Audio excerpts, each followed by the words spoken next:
Right, can we start? We now have a paper by Hai Young Kim and Lou Kaufman, and it's all, the wheel will work on the mouse. If you want to rotate. What advances the slide here? The mouse, the wheel on the mouse will. Wheel? Oh, okay. I'll just. No, I think. Oh, you'll give me a key to open it down. Start recording. Yes, I started recording. You yeah. You do that. I did that a bit earlier because you can forget otherwise. Alright. Oh, should I stand behind? Maybe I can control that. If you want to advance it. Yeah. So it's going to be a double act, really. Okay. Okay, fire away. Okay, we're going to talk about conversation. That sounds good. And I think we want to move off from the first slide, which, if you get the slides afterwards, is a summary of what's there. So we contemplate a conversation between two individuals. And we contemplate a conversation between two individuals called plus and minus. Conversation arises from a commonality. It arises from a place where the distinction between plus and minus has disappeared or has not yet appeared. Relationship arises from commonality or from sharing. How does shared time and space occur? We suggest that the answer to such questions is in the basic commonality of relationship. One can address questions of sharing from the point of view of separate individuals and how they're related. We begin in commonality, and we see how weaving between individuals arises from the commonality. We begin with a state PM, plus or minus. It's neither plus nor is it minus. Plus and minus have their roots in PM. Of course, you can imagine PM as you like. We make an abstract pointer to it. Our ontological precondition is this commonality. We begin with the premise that commonality is already there, or has been there, more correctly, before any interaction of the individuals.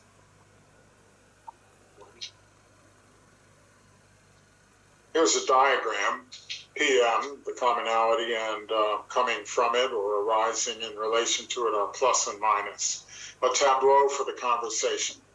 Each of plus and minus have emerged, and they're each connected to the PM, a place of unity for them.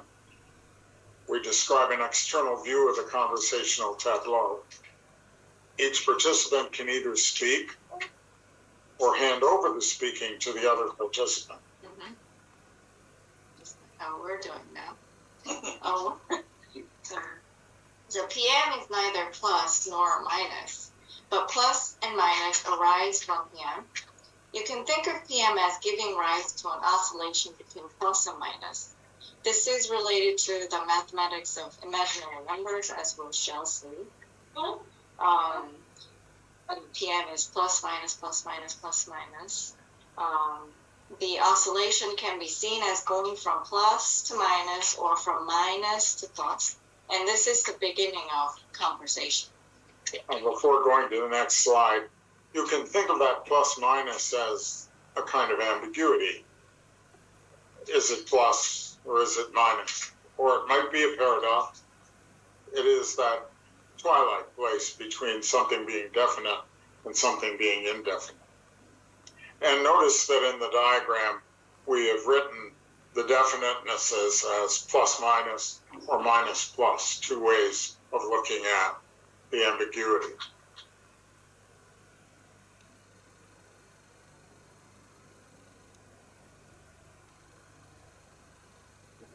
Go ahead. Okay, so this is the talking stick.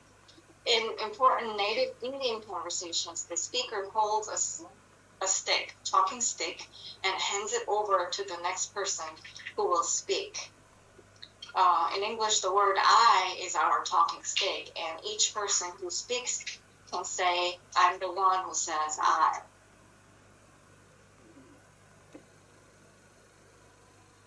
So here's a diagram of the conversation between plus and minus. Plus is speaking, and that's going towards I not being the square root of minus 1 yet. You get the picture, but just I am speaking. But then I could hand over the talking, the speaking, to minus.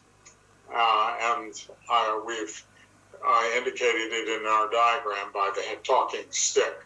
And similarly, minus is speaking and hands over the talking stick to plus. Because it's minus speaking, we wrote minus I. But of course, if I were minus and I was speaking, I wouldn't say, I'm speaking now.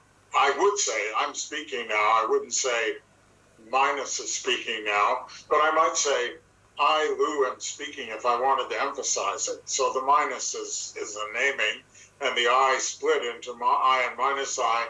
But on the other hand, the I in language doesn't split. It's always I, whoever is speaking. And so when it's whoever is speaking in the I, you see it's going back into the plus minus. I mean, it's about the point of view in a way that, we'll talk about it more in the next slide, I think, but I can add to it a little bit that minus I is still I, but to I is not I. So, like, metaphysically, you can say also it's not just I, but to me, it's not I, because it's the other. It's the same diagram. And we're saying in the diagram what we just said, but it's worth reading it again. The appearance of the I and the minus I in the diagram. When I plus is speaking, then minus I becomes for, if I'm a plus and I'm speaking, then minus I becomes for me the not I, the other. The situation reverses. When minus is speaking and has the minus I, then the minus I is the I, and the minus is acting like a minus. Yeah. So there is an analogy between our conversational diagram and the mathematics of the complex plane. And here's the complex plane with its well-known interpretation in terms of I as the square root of minus 1. When I, the square root of minus 1, is out there at 90 degrees, 1 unit away from the real axis, plus 1, minus 1. And when you multiply by I, you rotate by 90 degrees. And when you multiply by I, whenever you multiply by I, you rotate by 90 degrees. So the first multiplication is to the I speaking, and the next multiplication is the handing over. And then there is the speaking and the handing over. And you have the fourfold operator of the square root of minus 1. But as you see, it's exactly analogous to our fourfold operator with the handing over of speech. After Gauss and Argand around 1800 interpreted I as rotation by 90 degrees. Of course, that's well known, but you know there was a period of about 180 years of confusion before that, when people wondered what could the square root of negative unity mean.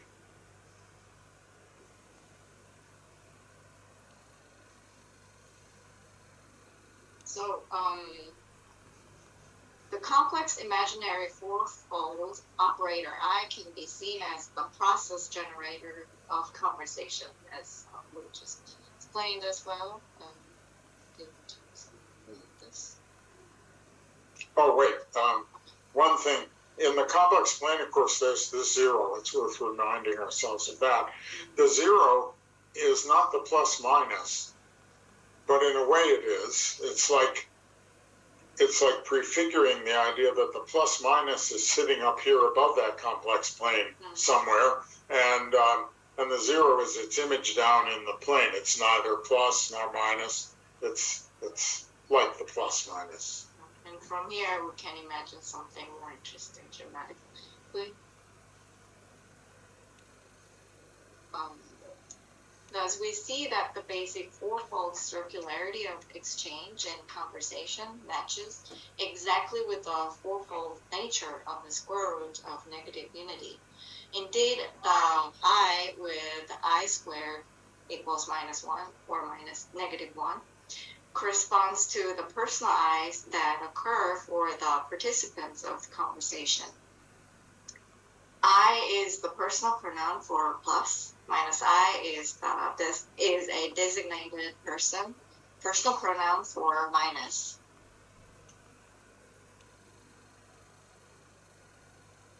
-I puts the name minus to form a designated personal pronoun. In the mathematics, I and -I are different but easily confused, each being numbers whose square is negative unity. In our linguistics, I and -I stand for the personal i's of each speaker. For any given speaker, there is just I. We're repeating ourselves, but we don't mind. The extra distinction is usually not said. I may say, I think that the clocks are slow. You would say exactly the same thing. But if I had to sign an affidavit to that effect, I would put my name to it. Well, you have to I think I should read this. Yes. If you ask I see what you mean, right? If you ask a mathematician about the square root of negative unity, she's likely to ask, which one? It's pretty fun. It's an old joke among mathematicians. Mathematicians have their own breed of jokes, as you know. For example, what's an abelian degree? Oops, I said this punchline instead of what's purple and commutes? I told you the answer. So it is always I am the one who says I. In describing the conversation, we label two selves as I and -I. This allows us to line up the two selves in the conversation with the two roots of negative unity, I and -I. At this point, you may fall into a puzzling.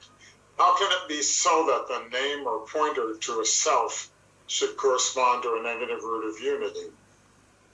I mean, a root of negative unity. And yet our story shows how this comes about. We start with the participant plus. We rotate to the I state of speaking. We then rotate via the talking stick to go to the other participant minus. So two rotations go from plus to minus, just so in the mathematics, I times plus equals minus. I wanted to make a parenthetical remark because when Sydney asked earlier, what does I have to do with self-reference? This talk in its way is another answer to Sydney's question. That's why I was thinking too.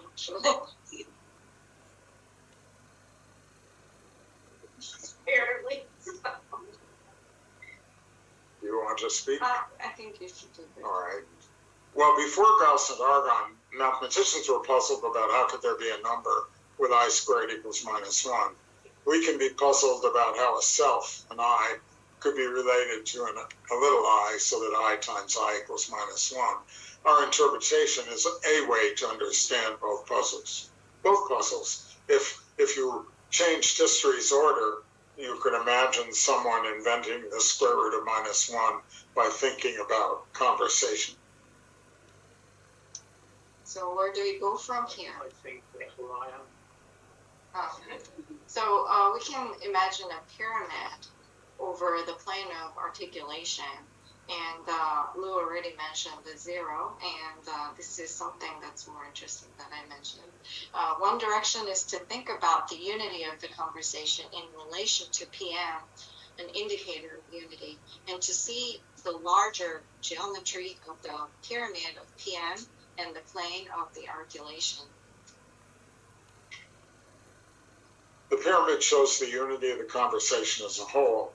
Note that the pyramid can be seen as two tetrahedra, one with the vertices -I, Minus. I think there's a misprint there, but I'm thinking of the two halves, right? There's the I and the -I and the -1, one side, and there's the I and the -I and the +1, the other side, and those two tetrahedra, which are speaking to one another across the talking stick shift. The left tetrahedron can represent the left speaker, the right can represent the right speaker. The speakers interact along their commonality, along the actions of passing the right to speak back and forth. So thinking this way, we can see that PM unfolds not just to plus and minus, but also to I and minus I. Indeed, we saw that PM does unfold in two ways when we considered oscillation. So here's the oscillation again, and the PM can be thought of as going to the plus I and the plus and the minus. That's this way, but in the pyramid it also goes to I and minus I. And in the next slide we'll point out how to see that the plus minus doesn't unfold into the I and the minus I just as well as into the plus and the minus. Well, I think we should, I guess maybe I. Yeah. So what I call the plus and the minus pairs iterants, plus to minus or minus to plus. And an iterant is an indication of an ordered oscillation and can be taken as an ordered pair of values for this discussion. But an ordered oscillation, plus to minus, plus to minus, plus to minus, versus minus to plus, minus to plus. The iterants are amphibians between process and value, between verb and noun. Just so are ourselves amphibians between being and becoming.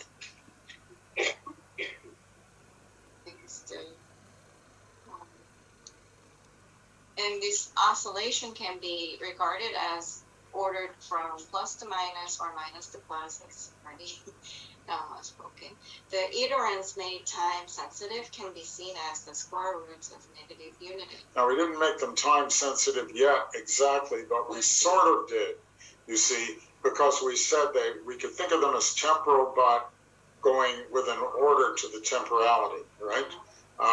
And when you think of them that way, then they have the possibility of turning into I and minus I, as we'll see in a moment. But there's an idea there I want to say before I go to, you could do that. So you can do this. You want me to do this side? Yeah. But I wanted to say that if you think of a plus minus interacting with another plus minus, and they're temporally sensitive, then one of them takes a little bit of time to interact with the other and turns into a minus plus. But if a minus plus interacts with a plus minus, then at any given look at it, it's minus interacting with plus, or plus interacting with minus.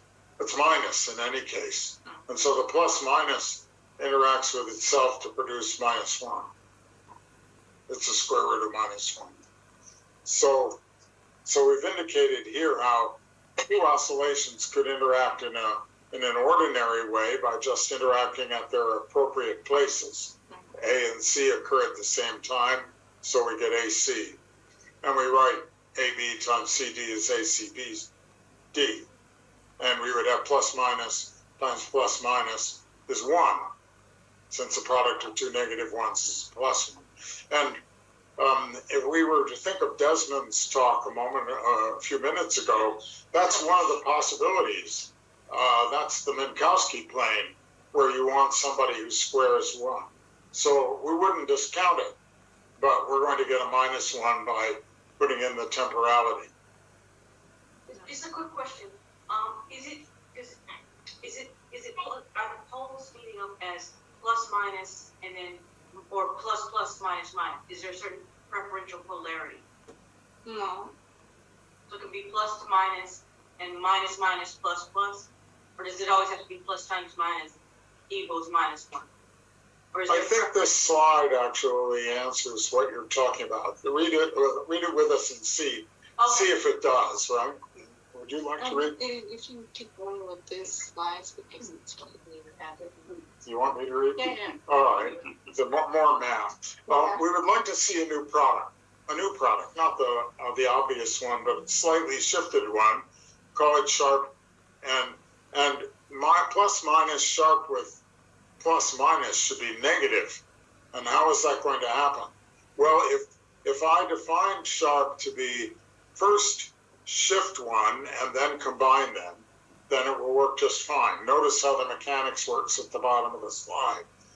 when I take star, it flips it to the other one. Plus minus star is minus plus. That's conjugation. That's shifting by one time step.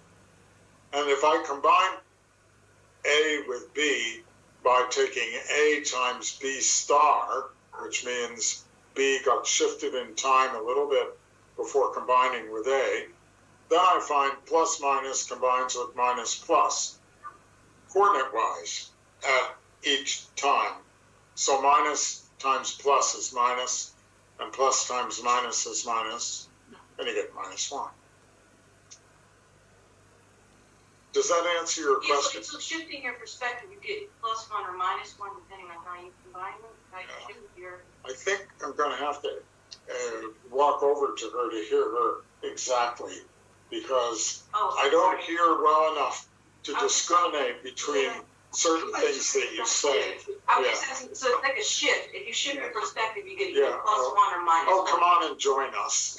Sure. Just join the conversation for a minute. Now ask the question again. Oh, I was just asking, so depending on the time, on the shift, you can get either a plus 1 or a minus 1, depending on whether you shift by 1. That's right. If I shifted the plus minus, it would turn into minus plus. If I shifted the minus plus, it would turn into plus minus. But if A is combined with the shift of B, then it won't. If A is combined with the shift of A, then it'll be opposite. Right. Okay. That's what I wanted to know. Yeah. Thank you. Okay, so Over to you. just so when we perceive ourselves, me and myself, there is a time shift between the seer and the seen. What I see is the past, and yet I am present to myself. There is a paradox in shared and present time. The iterants plus minus and minus plus, seen as time-sensitive entities, are square roots of negative unity. They are precursors to selves. So here, time has entered our discussion in more than one way. We have the cyclical time of the conversational interchange and its rotation of selves. We have the inherent oscillation of the unity PM that brings forth the distinct selves, and with it, the movement from one self to another self.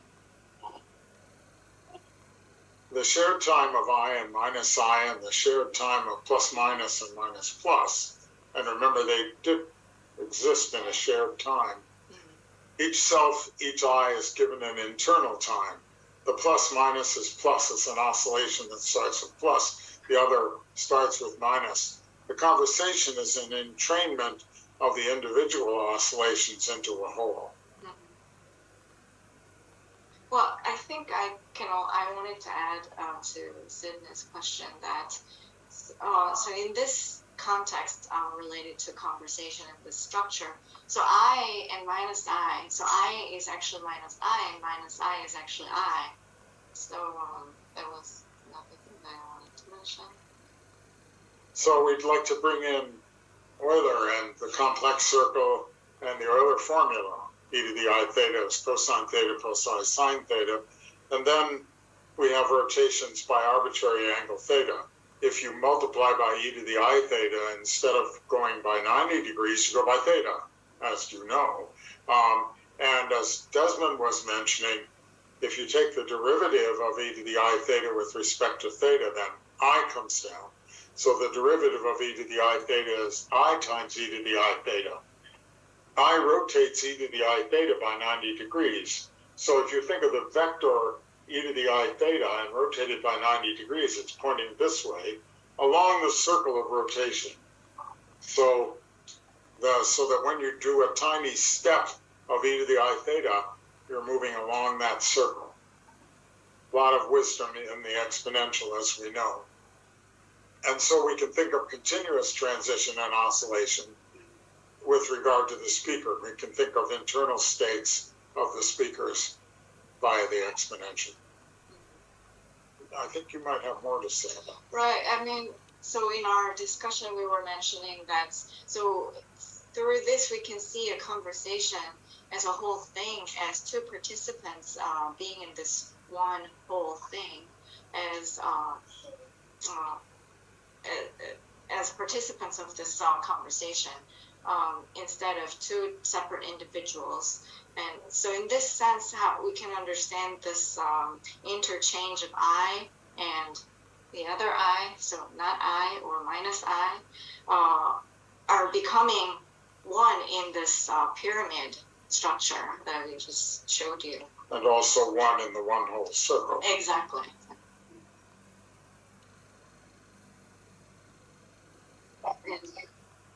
With Euler's formula, we have a beautiful representation of any point on the circle, our circle of conversation, moving continuously from plus to minus and back around that circularity. It is also the case that each point on the circle becomes an operator of rotation, rotating by its own angle, just as I rotated by 90 degrees. The conversation is now seen in the unity of its circularity. So with the geometric language we've built so far, we can ask many questions about the nature of shared time, the nature of personal and public time, the structure of personal conversation in the larger social whole, the emergence of distinctions for conversational domains, the nature of external and internal, the created world and the natural world. Maybe you want to comment a little more about those themes before we jump to. No, I think that this is this slide is summarizing in some way where we started, and of course we haven't answered all these questions, but I think that what we've said actually does provide a place from which to discuss these questions. Right. Well, so we started with a question. Like what is conversation, what is shared time, and how can we understand and approach them? So, I mean, by the way, I'm a philosopher, and you know what philosophy does is to make questions. It's not to answer questions, and I think that's what we are doing, and we have been doing. And so these are the questions that could come out of these discussion, but it's not necessarily to answer these questions, but we can come up with even more questions, and by creating more and more questions, we can understand the nature of all these things a little bit better, you know, little by little.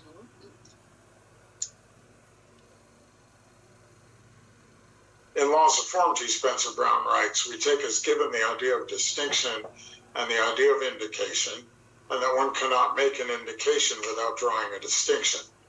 We take, therefore, the form of distinction for the form. It is in contemplating conversation that we confront the possibility of distinction and indication, disclosing and hiding from one another in an endless round.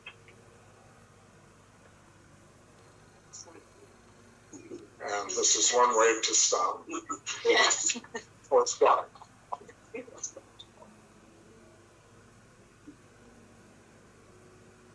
Right. Questions? Yeah, okay. This representation about two entities, I and minus I, and then you build this triangle structure, and you have the conversation. And then you have like synchronization. So the going around is a kind of synchronization. Who's having the stick? And then, but the structure, is that what is that representing? Is that like representing like the synchronization of the stick, or is it more the content or in the message or the interaction between the two? It's just I'm trying to. You're curious about this pyramid structure, why we even what it that. represents if you are going to like think about just two people talking or two entities, and they're talking one at a time, and they have a message going through. So how should I understand without mathematics understanding its structure? Well, can I answer first, and then I can give you the talking stick? So minus I can. Well, we're both I Okay. and minus I. Okay. Well, so the circularity represents the circularity of the conversation, but we thought of the structure of pyramid as the top point is PM, presenting PM, meaning that it shows the wholeness of the conversation situation. So that it's something that is within us, but it's also beyond us as possibility. And so that's, you can understand that as the commonality that is there. That's how we began this presentation. The commonality as the precondition of our, as like ontological precondition, and also as probably epistemological precondition, meaning that it enables us to have any conversation. Okay, so basically when I and minus I are in reach somewhere, then all the possibilities in interaction between I and minus I. Exactly. So pyramid was representing the wholeness, or the wholeness of this conversational situation. Yeah. You can see the different movements if you think about actual conversation. Sometimes you're inquiring of the other some point, and if you both understand that, then you understand that you're in unity with regard to that, and then you can go on, which gives you freedom. Or it may be that you understand that you disagree, but it still comes to the unity of the larger structure of it to understand that. When minus I and I are meeting and have this structure, and then afterwards when they're leaving again, has something happened to I and minus I? It's just so lost, because if they have some communication, is there like is minus I something before it interacts with I compared to afterwards? I don't know if it's... Well, I mean, it's like philosophically imagining. I think that's why pyramid structure can be interesting for us, because it's something that's beyond the circularity, the circle of the conversation. So by having this PM point, the top of the pyramid, we can ensure that it's all, the possibility is always there. But even if we don't necessarily have a conversation with another person, because I mean, we're not always talking constantly, but that's what I meant by our ontological precondition, this commonality, or commonality as the ontological precondition. So it's, I imagined as we are there already in this, existing in this relatedness or commonality, and what's happening, the circle movement, is what's happening between us, but the possibility has to be there. So even when we're not talking, it's not like we're out of this structure. Notice strategies that we use in conversation. For example, I may say to you, you're saying to me that, and I try to say back to you what you said to me, and we find whether we agree or not through that. Or there are somewhat ironical but nevertheless very useful methods that people use. For example, people always tell the anecdote about Niels Bohr, that he would say to the other person, our thinking is not so far apart as you might believe. And the commentators always say what he meant by that was that we disagree completely. But on the other hand, he's actually giving the other person the opportunity to say something more. He isn't saying, go away, right, when he says that. So, and that's quite interesting, because I have one of the things my mind is thinking a lot about, that is like when you have like two people or two entities and they communicate. It seems like when I'm looking at just my family members and different people, that each person has like one way of looking out on the world. And it seems like if we scale that up to like globally all the people, it seems like there are groups of people looking more out in one way compared to other people. And even in that groups, they don't agree, or looking observing the world at the same way. Right. So and then in my idea is to, like, if you have two entities and they're looking out a little bit each their windows and they enter in a conversation like this precondition like you have in this area, then two things can happen. It can be like in the sport that he's leaving and they're totally not agreeing and things. But wouldn't it be interesting if somehow one could help, like, just align a little bit the two overlapping worldviews during the interaction? So if somehow we could find ways to do that, even though we have particularly among groups of people who are antagonistic or have been. I mean, we see in the U.S. politics, great, huge groups of people have been programmed to look in different directions and say different words.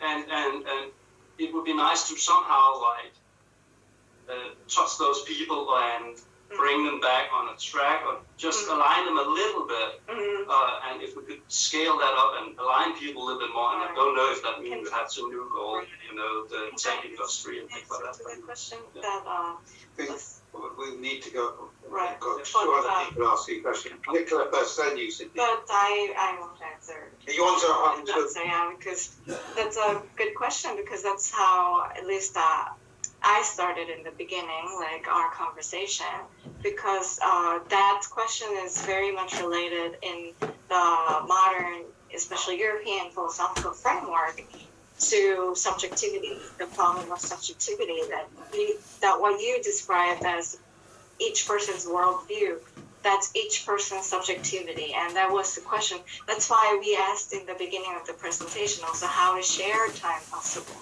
And how is conversation possible, like, at all? Because it seems like, so in the philosophical framework that we have now in the present time in Europe especially, is that it seems like, cogito ergo sum, that's the center. So I think, therefore I am, but how can I know, like, what you think? How can I even know that you're even thinking, So this is the problem, the biggest problem of modern European philosophy or Western philosophy. And by having this commonality, this PM, that was our imagination, we can have this possibility opened between two different subjects. So the subjects don't have to be something individual, closed down and exclusive, but it could be something that is already related to one another.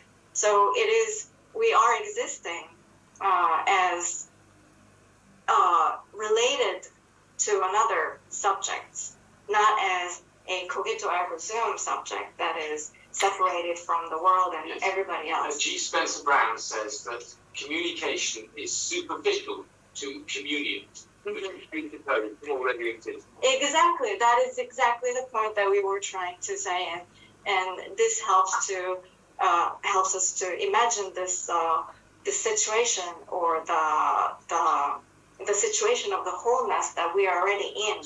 That's what I meant also by ontological precondition, so that we are ontologically already related to one another, even if we're not in a conversational situation, just by being just being there.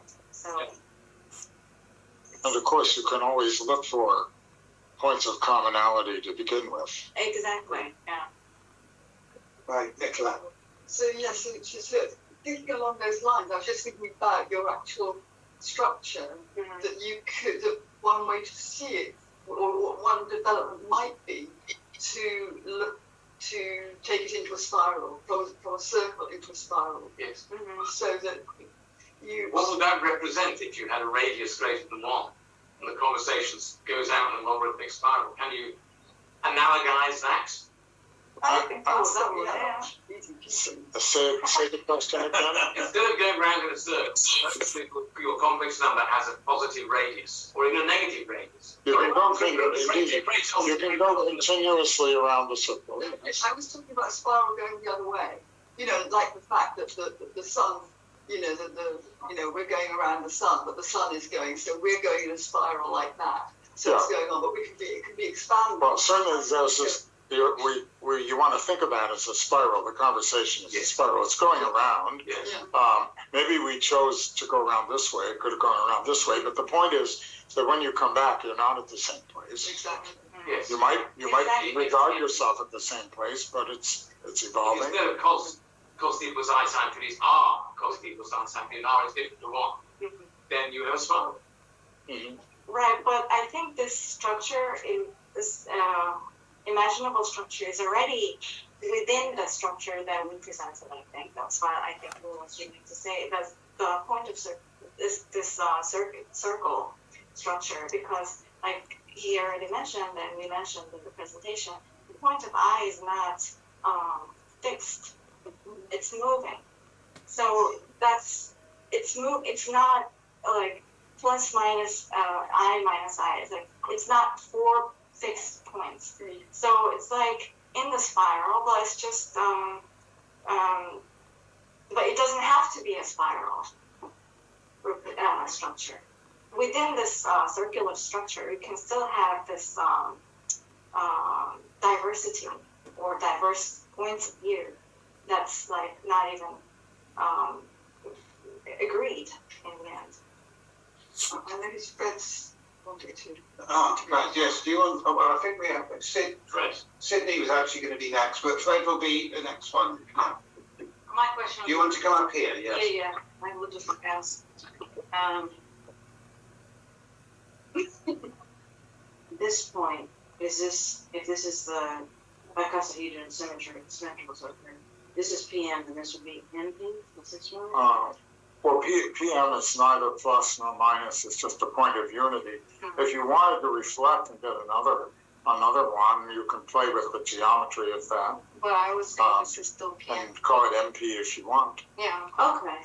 And the other quick thing is, how does the law of excluded middle do not anyone plus minus?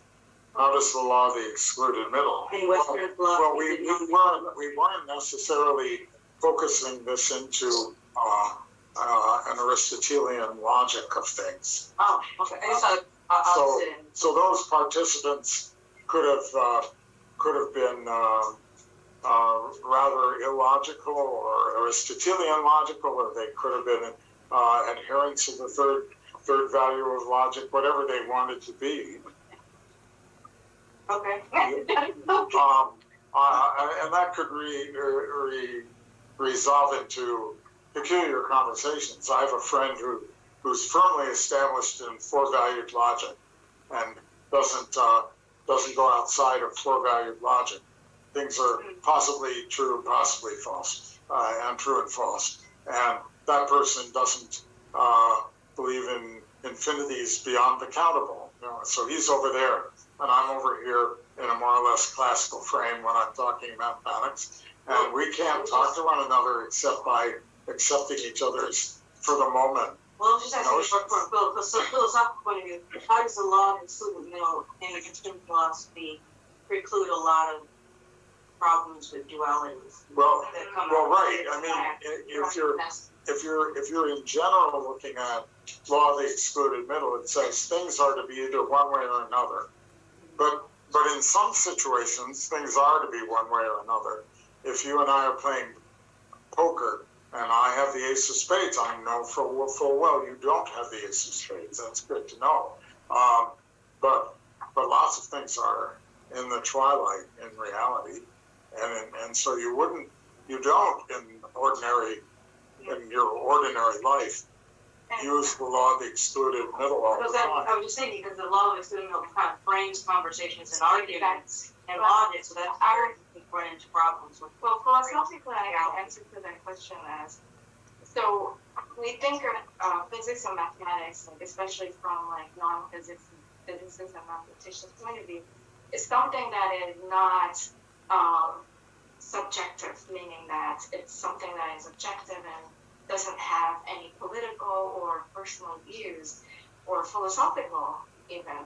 But is that really true? I think a lot of this could be very politically. Yeah, right. So these like mathematical or physical interpretation can be also very political and, well, not more than can be, I think. So how we interpret these phenomena, like things and whatever we see, that's that cannot be just out. It's not out of our world, meaning that it does come from where we stand and also affects how we live as well. It's providing the framework, especially that's what philosophy believes that philosophy is doing. And so how to interpret that, how to understand that, that is a philosophical question.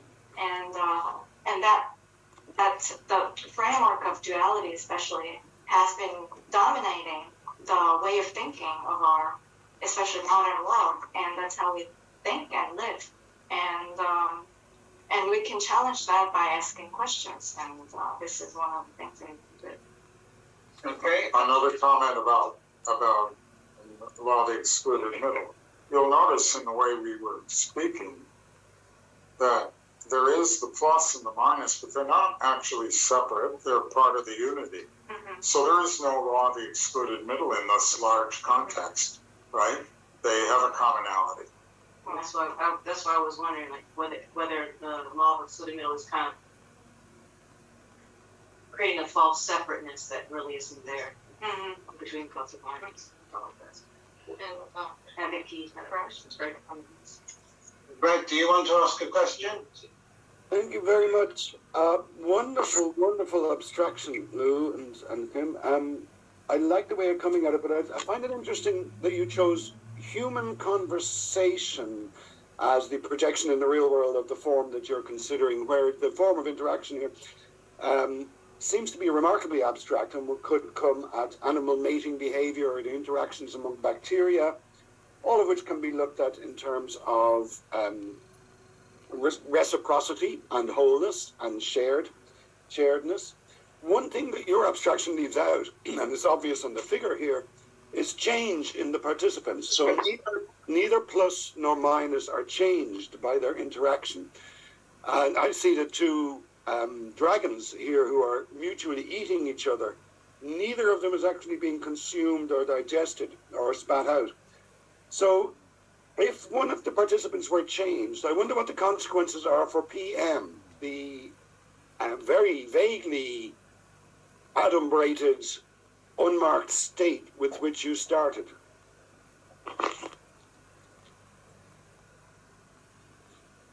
Was that audible? Yeah. I didn't quite get what the last question is.